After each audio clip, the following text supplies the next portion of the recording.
जमुई में आयोजित एक प्रेस वार्ता के दौरान वक्ताओं ने केंद्र व राज्य की डबल इंजन सरकार पर जमकर निशाना साधा। उन्होंने कहा कि यह सरकार जनता की समस्याओं से पूरी तरह बेखबर है और सिर्फ दिखावे की राजनीति कर रही है। प्रेस वार्ता के दौरान इटावा प्रकरण का मुद्दा भी गरमाया। वक्ताओं ने कड़ा रुख अपनाते हुए कहा, हम श्रीकृष्ण भगवान के वंशज हैं।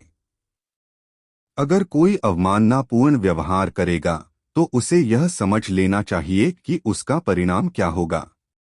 नेताओं ने चेताया कि सामाजिक और सांस्कृतिक मर्यादाओं को तोड़ने वालों को बख्शा नहीं जाएगा।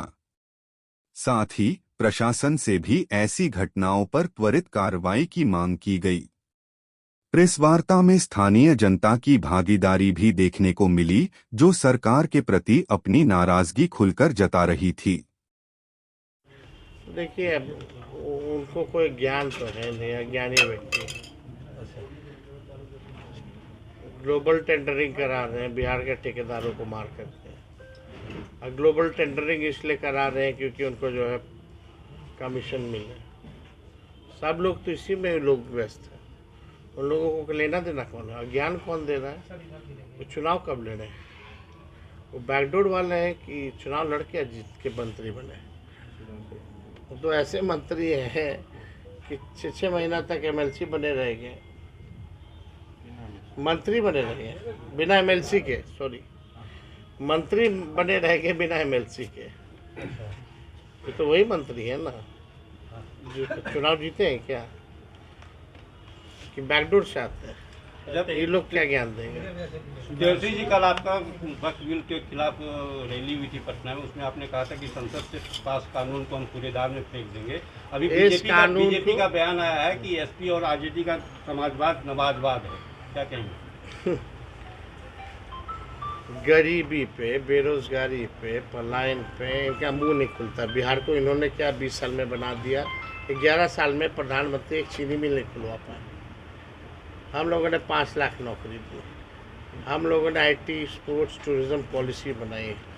हम लोगों ने 4.5 लाख नियोजित शिक्षकों को राजकीय कर्मी का दर्जा दिया। प्रधानमंत्री जी 11 साल में शुगर मिल नहीं चालू करा पाए, लेकिन तेजस्वी ने रीगा का चीनी मिल चालू कराया। तो बोलने के लिए कुछ नहीं है, धर्म के नाम पे बोलते हैं। लेकिन ये भाजपा वाले बोलो, जो हमारे भगवान है, जिसके हम वंशज हैं, भगवान कृष्ण, भागवत गीता उनका दिया हुआ है और हमारे उन्हीं के परिवार के लोग हैं, हम लोग दादा के रूप में उनको देखते हैं। क्या हम भागवत गीता का यादव समाज अगर कथावाचक बने, कोई पिछड़ा बने, तो ये भाजपा वाले लोग उसका मुंडन कराते हैं। ये असली चरित्र है भाजपा की। ये भाजपा के जो सुधांशु त्रिवेदी जी हैं, इन लोगों का कोई देश की आज़ादी में कोई योगदान रहा है क्या? ये लोग तो अंग्रेज के गुलाम रहे हैं। ये लोग इमरजेंसी में, इनके पिता जेल गए हैं क्या? मेरे पिता इमरजेंसी में जेल गए।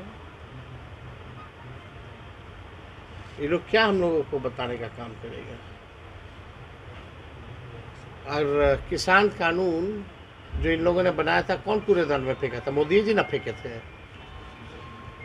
हाँ, वो तो कूड़ेदान में फेंक सकते हैं। तो जो गैर संवैधानिक है, उस बिल को हम क्यों ना फेंकें, उस कानून को हम क्यों ना फेंकें?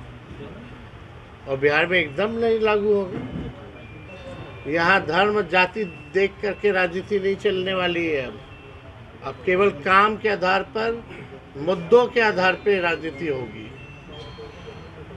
ये भाजपा के लोगों के पास कोई उपलब्धि नहीं है तो धर्म के बारे में बात करेंगे। नीतीश जी जो अभी 1100 रुपया का घोषणा किया है पेंशन, 20 साल में क्यों नहीं किए?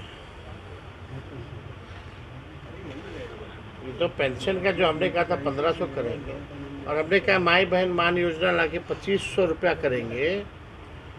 फिर 2500 रुपया का भी कॉपी करने वाले हैं। चलिए अच्छा है, कम से कम नकलें करें, कुछ तो लोगों को लाभ तो हो।